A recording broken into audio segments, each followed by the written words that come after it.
Good morning, family. I want to thank God. I want to thank King Jesus. I want to thank the Holy Spirit and the angels for another day, another opportunity to be here with you to spread love, peace, joy, truth, and hope to all who are watching. Praise God.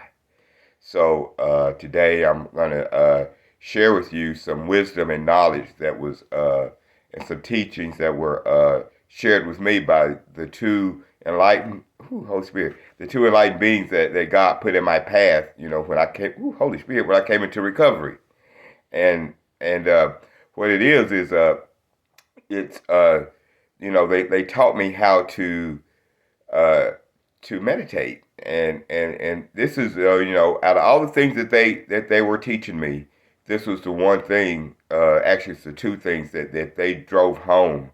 In a loving way. Every time I saw them, they asked me, "Are you still praying and meditating? Are you praying and meditating?" So what they both, they didn't even know each other, and they were both saying the same thing. And when the student's ready, the teacher, Holy Spirit, the teacher will appear. So when you're ready to turn to God, He will put people or things or books or something in your path to help you and to give you confirmations. But so Shirley was my therapist, and Harold was my he was my sponsor. And so this was in AA, and there, like I say, Shirley was my therapist, and she was in a different program. But it was all, I never would have run into them had I not, gotten real with the addiction and then been willing to seek help. Because, I identified the problem was the addiction, and then I got into the solution by seeking help. And when you get into the solution, that's where God is. God is in the solution. So, identify those things, that you have. Don't just keep it in the dark. Identify it and get into the solution, and you'll find God in the solution. But anyway, so they both they both told me, they said, the first thing I want you to do when you get up in the morning, I want you to pray and meditate. Last thing I want you to do before you go to bed at night is pray and meditate. I said, well, I know how to pray, but I don't know how to meditate. And so they taught me how to meditate.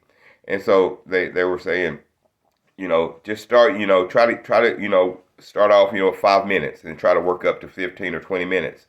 And and she was saying, just, focus on your breath. Close your eyes, or you can start with the candle, and you can see, see the light of the candle, and see the light of the candle coming inside of you, and just lighten you up through the light of the candle.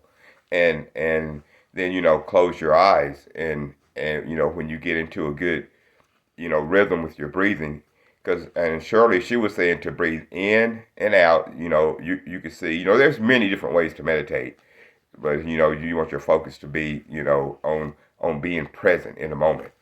And so she was saying, when you can breathe in, you can see blue going in and red going out. And so, one of the simplest ways that I had developed for myself was to just focus on my breath, going in and out. And you get into a rhythm.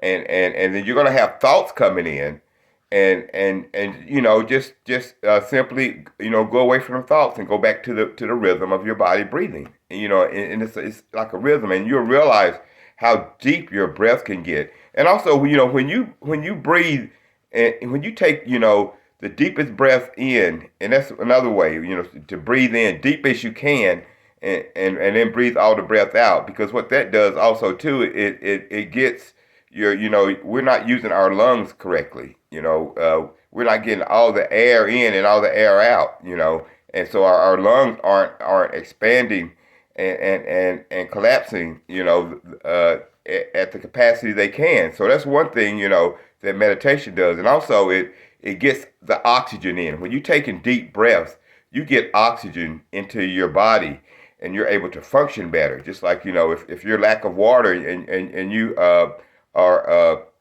dehydrated, your body don't work, efficiently. And it's the same with oxygen. If you realize, when we get excited, we take those short, choppy breaths. But when we take those long, deep breaths in and then breathe all the air out, you get into a rhythm. And also, and so I started doing that, and it's hard, it's difficult.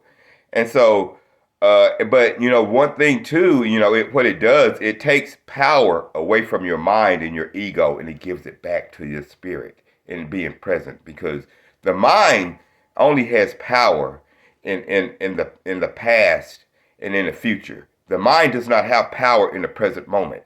So that's why meditation is so important, because it keeps you in the present moment, and that's where God that's where God communicates with you. It's in the present moment. He don't communicate with you in the past or in the future. He communicates with you in the now.